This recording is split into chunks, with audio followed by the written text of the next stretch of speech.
Hello students, Namaste to all of you. Today we are going to continue our chapter The Ailing Planet. So we had already read some of the part of this chapter till the page number 44 and we are just going to continue from the remaining part what we have left then.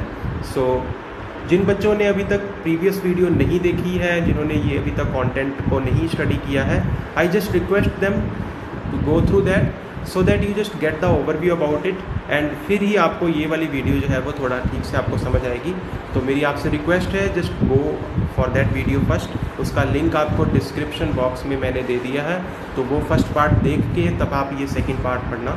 थोड़ा सा chapter ये बहुत ही analytical है, तो इसको हम आराम से रीड करेंगे, ज़्यादा तेज़ी से नहीं रीड करेंगे, बिकॉज अदरवाइज़ इसमें होगा क्या कि हमारे कई इंपॉर्टेंट पॉइंट्स रह जाएंगे जो कि हमें स्टडी करना बहुत ज़रूरी है. सो हम शुरू करते हैं अब.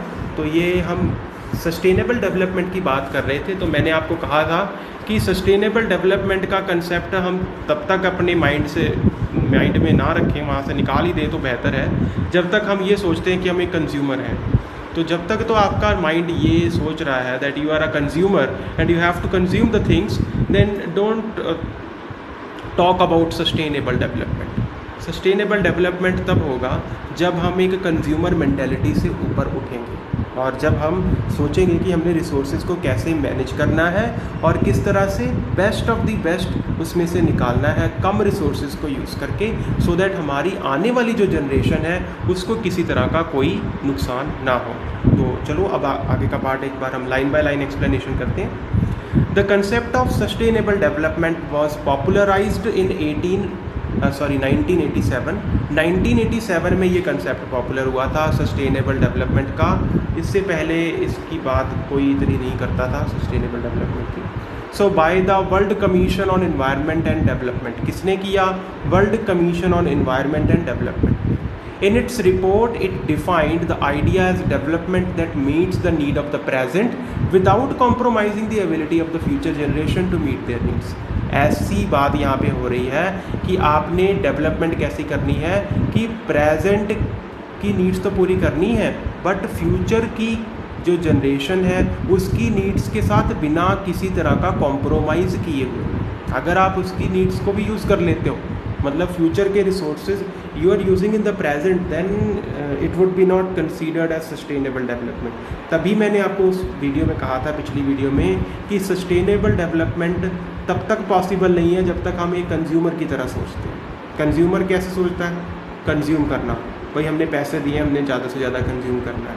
कोई सोचता है कि मेरे पास बाइक है, मैंने रॉयल एनफील्ड का बाइक लिया तो मैं तो रोज़ चलाऊँगा, मेरे अकेले के चलाने से थोड़ा ना सारा का सारा पेट्रोल ख़त्म हो जाएगा. हम ऐसे सोचते हैं. मेरे अकेले के एसी चलाने से एनवायरनमेंट थोड़ा ख़राब हो जाएगा. तो हर कोई ऐसे सोचता है, वो अकेला हर पर्सन ऐसे सोचता है. तो सस्टेनेबल डेवलपमेंट भी फिर रहने दो, फिर तो हम बस कंज्यूम कर रहे हैं सब कुछ. तो ये बात यहाँ पे वो कही है कि हम फ्यूचर जनरेशन की नीड को ना यूज़ कर लें without stripping the natural world of resources future generation would need. कि जो रिसोर्सेज फ्यूचर जनरेशन को चाहिए उसको बिना नुकसान पहुँचाए हमें ये डेवलपमेंट करनी है. तो ये आपको इतना समझ आ गया होगा. आगे का पार्ट देखते हैं. In the zoo at Lusaka Zambia. Lusaka Zambia में जू है, देयर इज़ अ केज, वहाँ पे एक पिंजड़ा है. वेयर द नोटिस रीड, एक नोटिस है जो कि आप वहाँ पे जो लाइन लिखी है वो यहाँ हमें ऑथर बता रहे हैं. वो क्या लाइन लिखी है उन्होंने? The world's most dangerous animal. Who is the world's most dangerous animal? क्या वहाँ पे वर्ल्ड का सबसे डेंजरस एनिमल पर रखा हुआ है? चलो देखते हैं कौन है. Inside the cage there is no animal. कोई एनिमल नहीं है, but a mirror where you can see yourself. वहाँ सिर्फ और सिर्फ एक मिरर लगा दिया गया है और वहाँ आपको किसका फेस नज़र आएगा? आप अगर वहाँ खड़े हो आपका ही नज़र आएगा. इट मीन्स वो कह रहे हैं कि आप वर्ल्ड के सबसे डेंजरस एनिमल हो. तो ऊपर की बात जो मैंने आपको डिस्क्राइब की और पीछे की जो वीडियो जो थी जिसका लिंक आपको दिया, उसको वॉच करने के बाद, ध्यान से सुनने के बाद आपको पता चल जाएगा क्यों ह्यूमन बींग्स को वर्ल्ड्स मोस्ट डेंजरस एनिमल कहा गया है. तो वहाँ पे हमारा ही चेहरा हमें नज़र आएगा. Thanks to the efforts of a number of agencies in different countries. मैं तो इस बात का बहुत धन्यवाद करता हूँ कि वो जो एफर्ट्स उन्होंने किए हैं एजेंसीज़ ने, कंट्रीज़ अलग अलग कंट्रीज़ से जो है, कि एक न्यू अवेयरनेस लोगों में डाली। अ न्यू अवेयरनेस, कैसी awareness? Has now dawned upon the most dangerous animal in the world. इस बात की अवेयरनेस कि हमें ये बता दिया कि वर्ल्ड का सबसे खतरनाक जानवर कौन है, हम खुद ही हैं। तो ये इस बात के लिए हम थैंकफुल हैं उनके। He has realized the wisdom of shifting from a system based on domination to one based on partnership। और उन्होंने हमें ये रियलाइज़ करवाया कि हमें एक विजडम आनी चाहिए कि हम सिस्टम को एक ऐसे पर्सन की तरह, ये ऐसे क्रिएचर की तरह ना समझें कि हमारी डोमिनेंसी बनती है, we are the top most level, we are the human beings.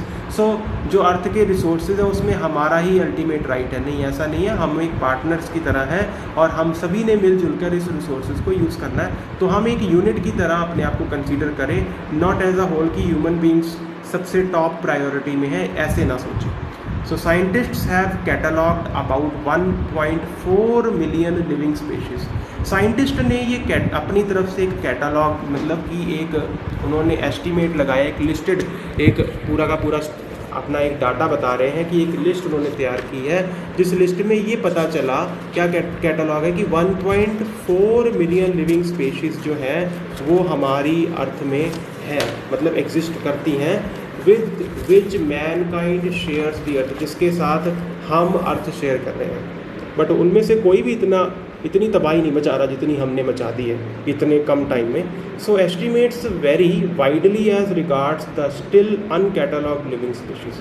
और ये एस्टिमेट वेरी मतलब कि डिफ़र कर सकता है किस बात से, कि कुछ अभी भी अनकैटलॉग्ड लिविंग स्पीशीज़ हैं। कैटलॉग का मतलब होता है जो कि चीज़ें लिस्टेड हो, जो हमारे पास जिसके बारे में कोई प्रॉपर इन्फॉर्मेशन हो। अनकैटलॉग्ड मतलब जो अभी तक हम जिनके बारे में नहीं जानते हैं उनको कह देते हैं अनकैटलॉग्ड, नॉट लिस्टेड कह सकते हो आप, जो लिस्टेड नहीं है। तो हम उन स्पीशीज़ के साथ रह रहे हैं, तो वो कह रहे हैं कि हम उन सभी स्पीशीज़ में से सबसे ज़्यादा अगर किसी ने नुकसान किया तो हमने किया है।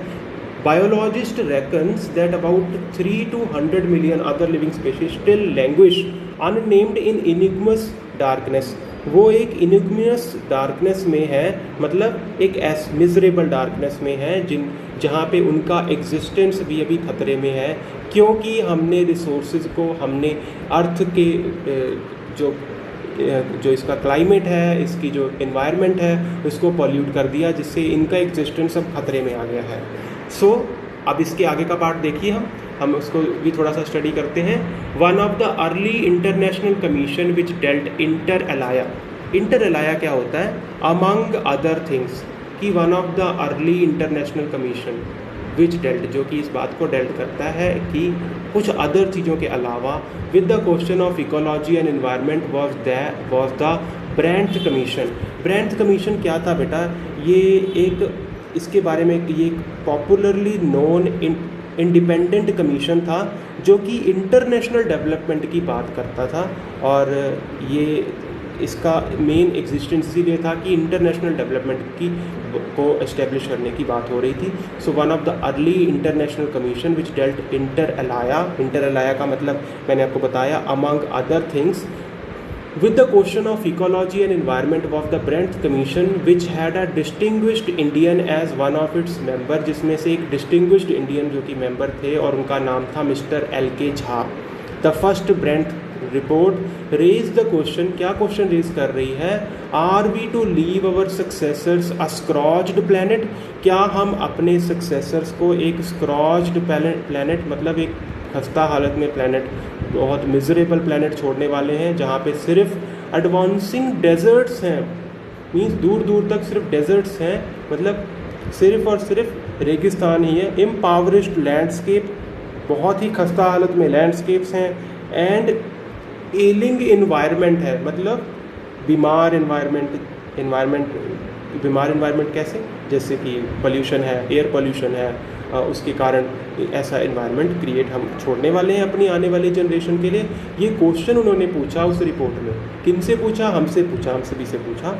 सो mister Lester R Brown in his thoughtful book, अपनी बुक ग्लोबल इकोनॉमिक प्रॉस्पेक्ट में points out that the Earth's principal biological system are 4. हमारी अर्थ के 4 प्रिंसिपल बायोलॉजिकल सिस्टम है, जिसमें से कौन कौन से हैं वो?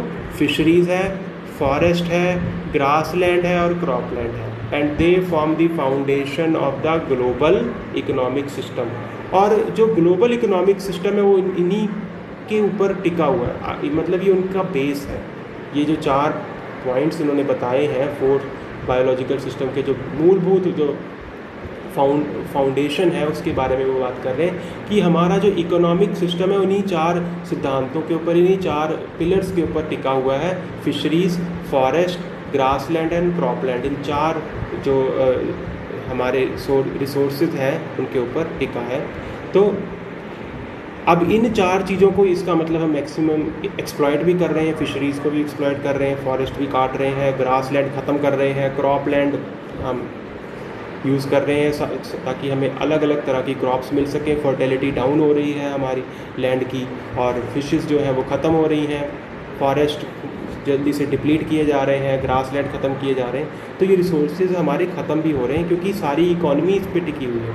सो in addition to supplying our food, these 4 system provide virtually all the raw material for industry. तो ये हमें इंडस्ट्री के लिए हर तरह का रॉ मटेरियल देते हैं, except minerals and petroleum. Mineral और पेट्रोलियम छोड़ दिया जाए तो बाकी सारी चीज़ें हमें यहाँ से मिलती हैं। डिराइव्ड सिंथेटिक्स, और ये पेट्रोलियम डिराइव्ड कोई सिंथेटिक चीज़ है उनको छोड़ दिया जाए तो वो हमें यहाँ से नहीं मिलती है। In large areas of the world human claims on these systems are reaching an unsustainable level.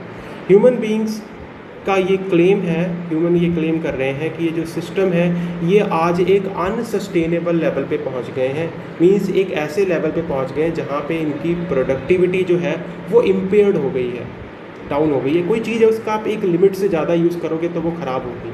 A point where their productivity is being impaired. When this happen fisheries collapse, अगर ऐसा होगा तो क्या होगा? फिशरीज़ कोलैप्स हो जाएंगी, fishes बचेंगी नहीं, सारी की सारी हमने ख़त्म कर दी। फॉरेस्ट डिसअपियर हो जाएंगे, कोई फॉरेस्ट नहीं बचेगा। हमने लैंड को एक्वायर करने के लिए, हमने जो वुड्स को एक्वायर करने के लिए हमने फॉरेस्ट को ख़त्म कर दिया सारे के सारे। तो अब उतनी तेज़ी के साथ फॉरेस्ट आएंगे नहीं ना। तो अब एक फॉरेस्ट को तैयार होने में कितने साल लग जाते हैं, और काटने के लिए 1 सेकंड में हम कितने फॉरेस्ट जो है वो काट देते हैं, उसका तो हम अंदाज़ा भी नहीं लगा सकते कि उसको वापस से रीग्रो करने में कितना टाइम लगेगा। सो डिसअपियर कर जाएंगे forest. Grasslands are converted into barren wasteland, grassland barren wasteland में कन्वर्ट हो जाएंगे, और क्रॉपलैंड डिटीरियरेट हो जाएंगे, मतलब ख़त्म हो जाएंगे। So in a protein conscious and protein hungry world, एक प्रोटीन कॉन्शियस और प्रोटीन हंग्री वर्ल्ड में ओवर फिशिंग एक कॉमन थिंग है एवरीवेयर। आज का टाइम हर कोई पर्सन हेल्थ कॉन्शियस हुआ पड़ा है, और ये 19 के एराज में ही आ गया था, जब 90s मीन्स 1990 की जो बात हो रही है, 1990 ऑनवर्ड्स ये चीज़ देखी गई थी कि लोग हेल्थ कॉन्शियस होने लगे थे। हेल्थ कॉन्शियस का मतलब more demand for protein, protein की डिमांड बढ़ेगी, और आज के टाइम में प्रोटीन की डिमांड तो और भी बढ़ गई है। तो जितना ज़्यादा प्रोटीन की डिमांड होगी तो उसका भार किस पे पड़ेगा? फिशिंग ज़्यादा की जाएगी, क्योंकि फ़िश से हमें सबसे ज़्यादा प्रोटीन मिलता है। So in poor countries local forest are being decimated. जो पुअर कंट्रीज़ है वहाँ पे जो लोकल फॉरेस्ट है उनको भी ख़त्म किया जा रहा है, in order to procure firewood, ताकि उन्हें क्या मिल सके? Firewood for cooking. ये तो बेटा वैसे हो गया जैसे कि आपने कोई बेशकीमती चीज़ आपने कौड़ियों के दाम बेच दी। इस पर एक कहानी मुझे याद आती है। वो एक बार एक राजा थे और उन्होंने क्या किया, एक किसान को देखा, वो बहुत गरीब था, और उन्होंने देखा भाई इसकी हालत बहुत ख़राब है, तो उन्होंने कहा कि ऐसे उसे एक फॉरेस्ट दे दिया, एक जंगल दे दिया। कहते तो इससे अपनी लाइफ चला ले, और यहाँ पे जो पेड़ हैं बहुत अच्छी क्वालिटी के हैं, तुम्हें इसकी कीमत मिल जाएगी बहुत अच्छी। तो वो चंदन के पेड़ थे सारे। अब वो उस किसान ने क्या किया, वो सारे पेड़ काट के उसके कोयले बना के उसने बेच डाले। बाद में जब उसके पास कुछ नहीं बचा तो वो फिर से राजा के पास गया और राजा से पूछता है कि आप मुझे ऐसा एक और जंगल दे दीजिए तो बहुत अच्छा होगा। राजा ने कहा कि जितना मैंने तुम्हें जंगल दिया था उससे तो तुम्हारी लाइफ अच्छी हो जानी चाहिए थी, पर तुम तो फिर वैसे के वैसे हो।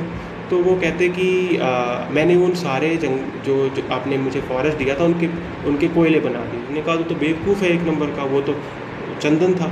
तो हमारा भी हाल बेटा वैसे ही है, हम भी वैसे ही हैं। हम जो फॉरेस्ट है हम उनको जलाकर मीन्स की उनकी लकड़ियों को यूज़ कर रहे हैं जलाने के लिए, उनको हम यूज़ कर रहे हैं एज अ फ्यूल के तौर पे। अब वो एक इतना बेशकीमती रिसोर्स है, उससे हमें ऑक्सीजन मिल रही है, हमारी हेल्थ के पॉइंट ऑफ व्यू से बहुत अच्छा है। बाकी एज अ फ्यूल आप बहुत सी चीज़ें जिसको यूज़ कर सकते हो, तो हम सिर्फ और सिर्फ वुड वर्क पे क्यों डिपेंड रहे हैं, हम उसी को क्यों यूज़ करें।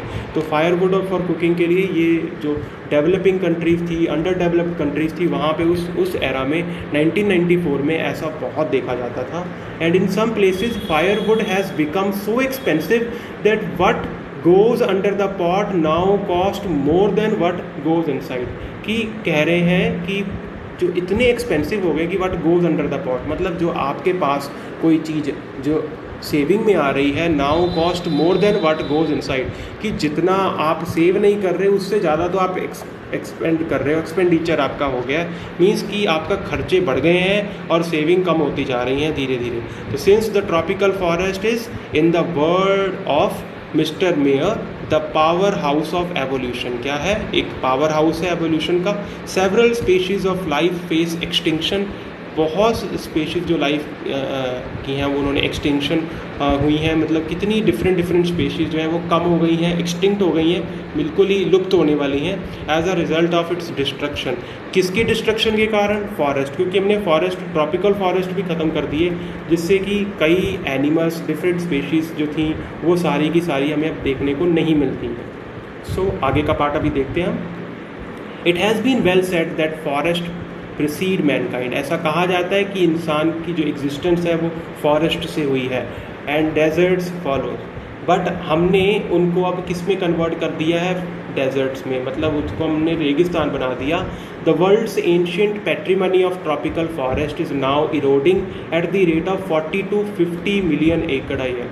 तो वर्ल्ड का जो एंशिएंट पैट्रीमनी है, हमारे जो पैट्रीमनी होता है जो आप अपने फादर के एंसेस्टर से एक्वायर करते हो, उसको कहते हैं।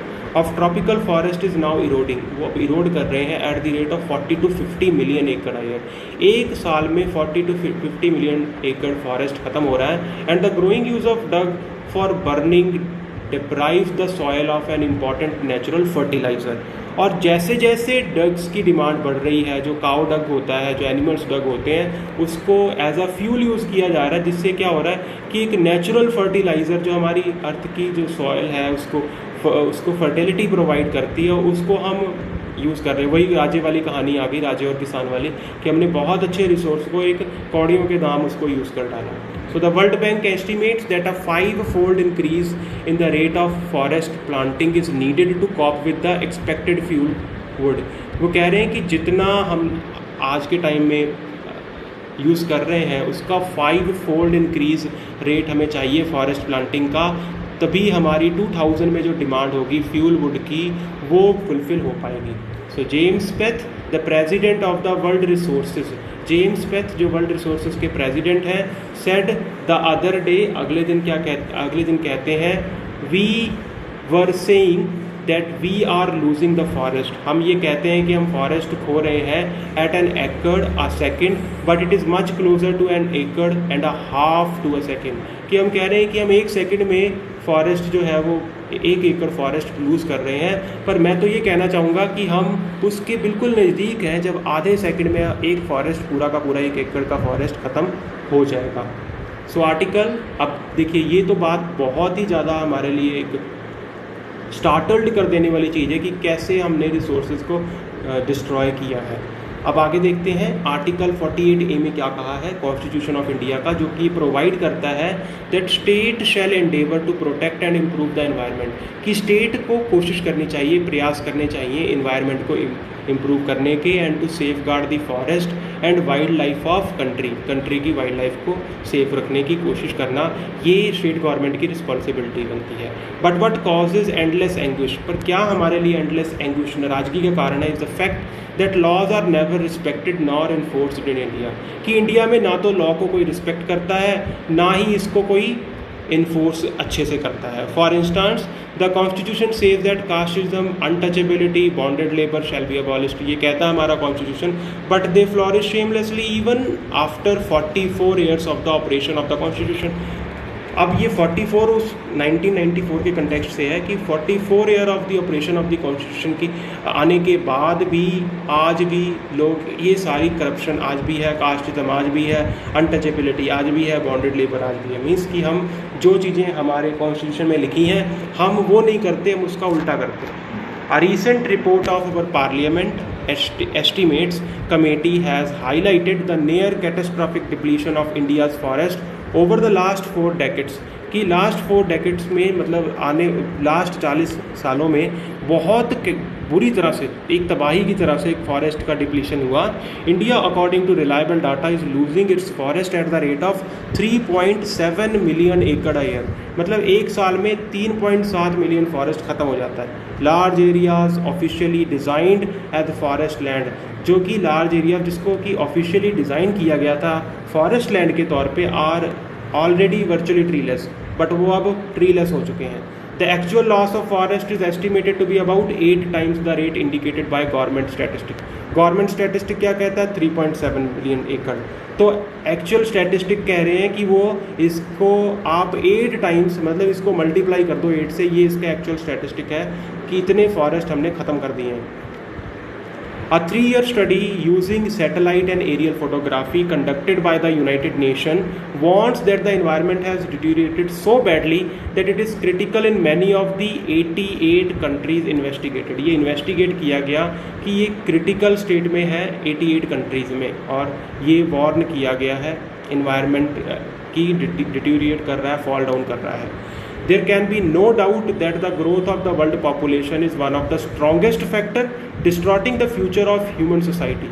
अब कह रहे हैं कि इसमें कोई डाउट नहीं है, there can be no doubt that the growth of world population, कि वर्ल्ड पॉपुलेशन की जो ग्रोथ है one of the strongest factor distort करना मीन्स मिसलीड करना the future of human society, हमारी जो फ्यूचर सोसाइटी है उसको मिसलीड करना, उसको एक ऐसी जगह पे धकेल देना। वैसे तो इसका लिटरेरी मीनिंग मिसलीड होता है, बट यहाँ पे इस कंटेक्स्ट में यूज़ हुआ है कि जो हमारी फ्यूचर ह्यूमन सोसाइटी है वो एक उसको जो आने वाले टाइम में एक बहुत ही ज़्यादा एक उनको मीन्स की क्लैरिटी नहीं है what will be their future, किस तरह से वो अपने रिसोर्सेज को मैनेज करेंगे, इस कंटेक्स्ट में इसको यहाँ यूज़ किया गया है। It took mankind more than a million year to reach the first billion, और कहते कि मैनकाइंड को मोर देन मिलियन ईयर लगे थे कि फर्स्ट बिलियन तक जब इसकी पॉपुलेशन पहुंची थी। That was the world population around the year 1800, ये 1800 में इसकी पॉपुलेशन थी। By the year 1900 second billion was added, 1900 तक आते आते सेकेंड बिलियन और ऐड कर लो, एंड 20th सेंचुरी में ऐड कर लो 3.7 बिलियन, तो इतनी पॉपुलेशन बढ़ गई थी। और प्रेजेंट वर्ल्ड की पॉपुलेशन 1994 के कंटेक्स्ट में एस्टिमेट की गई है 5.7 बिलियन की। So every 4 days the world population increases by 1 million। हर 4 साल में वर्ल्ड पॉपुलेशन जो है वो इंक्रीज़ करती है 1 मिलियन। फर्टिलिटी फॉल कर रही है एज इनकम राइजेस, जैसे जैसे इनकम राइज हो रही है।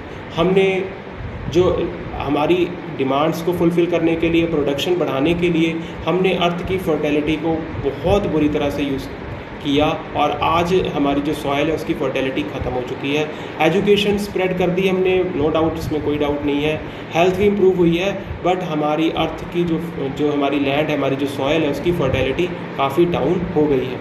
दस डेवलपमेंट इज़ द बेस्ट कैटरासेप्टिक, तो ये कहा जा रहा है कि जो डेवलपमेंट है वो बेस्ट काउंटरसेप्टिव है, मीन्स अब टू प्रिवेंट प्रेगनेंसी। इसका जो लिटरल मीनिंग है वो ये होता है कि अगर हमने एग्जैक्ट मीन्स में डेवलपमेंट करनी है तो हमें सबसे पहले जो है वो ये कोशिश करनी होगी कि उससे हम अपनी जो पॉपुलेशन है उसको कंट्रोल करें।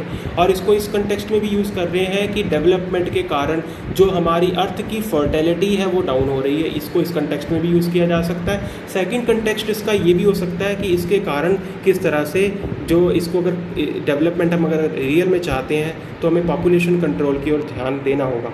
But development itself may not be possible if the present increase in number continues. तो जिस तरह से पॉपुलेशन बढ़ रही है, अगर ऐसे ही बढ़ती रही तो डेवलपमेंट तो भाई पॉसिबल नहीं है, वो बिल्कुल भी नहीं हो सकती।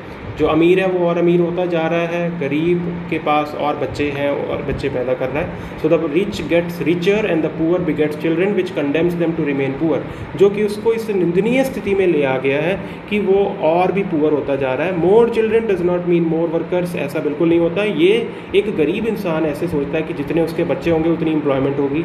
वो ये ऐसे सोचता है कि मेरे पास अगर मैं 5000 अर्न करता हूँ तो मेरे 4 बच्चे हैं तो मल्टीप्लाई 5000, तो मेरी सैलरी जो है इतनी हो जाएगी। बट वो ये नहीं सोचता कि अगर आपके 4 बच्चे हैं और चारों 5000 अर्न कर भी लेते हैं, पहली बात तो एकदम से अर्न नहीं करेंगे, पहले आपको उनके ऊपर, वो आपके लिए फर्स्ट लाइबिलिटी होंगे, एकदम से एसेट नहीं बन सकते। तो जब तक वो आपकी लाइबिलिटी है तब तक आपको उनके ऊपर खर्चा करना पड़ेगा। हो सकता है वो खर्चा वो 5000 की अर्निंग से ज़्यादा भी हो। तो इस चीज़ को वो नहीं देख पाता, इन बारीक चीज़ों को नहीं समझ पाता। So more children does not mean more workers, merely more people without work. Rather हम ये कह सकते हैं, और ये ज़रूरी नहीं है कि आगे चल के काम कर रहे उसे जॉब मिले ही मिले, ऐसा भी हो सकता है वो बेरोजगार ही रहे। So it is not suggested that human beings be treated like cattle. हम ये नहीं कह सकते जैसे कैटल से हमने कंजम्पशन करवानी, जितनी ज़्यादा कैटल होंगी जी उतनी ज़्यादा हमें प्रोडक्ट मिल पाएगा, डेयरी प्रोडक्ट हमें मिल पाएंगे, ऐसा नहीं है। हम इनको एक किसी जानवरों के झुंड की तरह नहीं हम ट्रीट कर सकते। एंड कंपल्सरी स्टीरॉइड्स, हम इनको स्टीरॉइड करके उनसे ज़्यादा प्रोडक्ट्स जो है वो गेन नहीं कर सकते, ऐसा ह्यूमन बींग्स के साथ नहीं हो सकता। But there is no alternative to voluntary family planning. तो हमारे पास कोई अल्टरनेटिव नहीं है लोगों को फैमिली प्लानिंग देने के, सिवाय फैमिली प्लानिंग देने के, without introducing an element of cohesion. जब तक कि हम उनको एक ये एलिमेंट इंट्रोड्यूस नहीं करवा देते कि फैमिली प्लानिंग की क्या इंपॉर्टेंस है। The choice is really between control of population and perpetuation of poverty. Choice क्या है? पॉपुलेशन को कंट्रोल करना और पावर्टी को डाउन करना, पावर्टी को कंट्रोल करना। जो पावर्टी जितनी तेज़ी से बढ़ रही है उसको कंट्रोल करने की बात की गई है। So the population of India is estimated to be 920 million today. 1994 के डाटा के अकॉर्डिंगली 920 मिलियन पॉपुलेशन थी, more than the entire population of Africa and south America. Africa और साउथ अमेरिका पुट टुगेदर, मतलब दोनों को अगर इकट्ठा कर दिया जाए तो उससे ज़्यादा पॉपुलेशन इंडिया में थी। No one familiar with the condition in India would doubt that the hope of the people would die in their hungry hutments, कि लोगों की आशा जो है उनकी hungry hutments में ख़त्म होने वाली है unless population control is given top most priority। जब तक हम population control को top most priority नहीं दे देते। तो अभी के लिए इतना काफ़ी है, बाकी जो थोड़ा सा रह गया है वो मैं नेक्स्ट वीडियो बना लूँगा। ये काफ़ी लंबी वीडियो बन रही है हमारी। So thank you very much.